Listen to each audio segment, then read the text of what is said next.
Hey guys, I'm here with Chris Garcia, and we're just talking about the importance of Genesis and how a recent movie that came out called Genesis Impact really changed your life, and I know it did for me as well when I saw just this girl that's featured in the movie, how she engaged with people, and she really engaged with the docent at the museum in a respectful way, but asked questions about evolution, about human evolution particularly in the movie, and even the flood.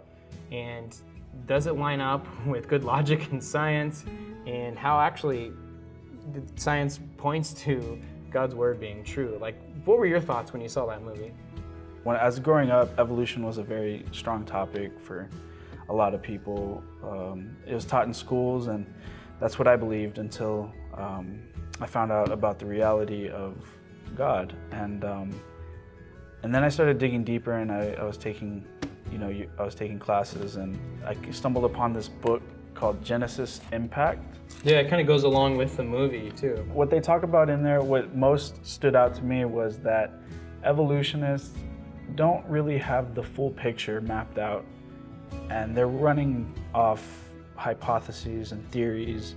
It's not sound science where they're going off hunches, and that's what I've taken most from watching Genesis Impact. How the girl, she just uses the Columbo tactic and tries to pinpoint where the evolutionists are not using sound science to prove their theories, and they're just going with hunches. Yeah, thanks for sharing that. I think it's interesting when you bring up Columbo tactic. It's really just asking questions to make a point, and so I think that's one of the things that we struggle with as believers is how do we engage with others but do it respectfully.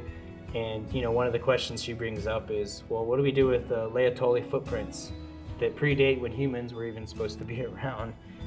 But this topic of Genesis is so important.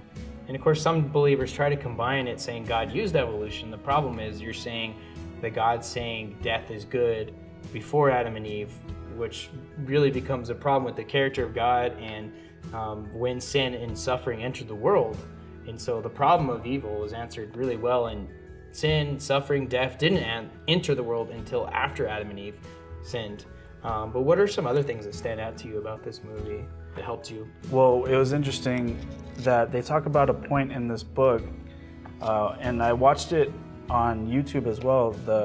On Genesis Impact, they talk about how there's a kill zone in the United States they found hundreds of dinosaur bones across the United States in the Midwest area. Yeah, in the Morrison Formation. Yeah. And they talk about it, and they talk about how these bones were discovered, and the heads of these dinosaurs were pushed back, and the book talks about this pose that they died in. It's called the death pose, and it was indicating rapid burial or suffocation, which really intrigued me because it seems like they're being forced into that position. Yeah.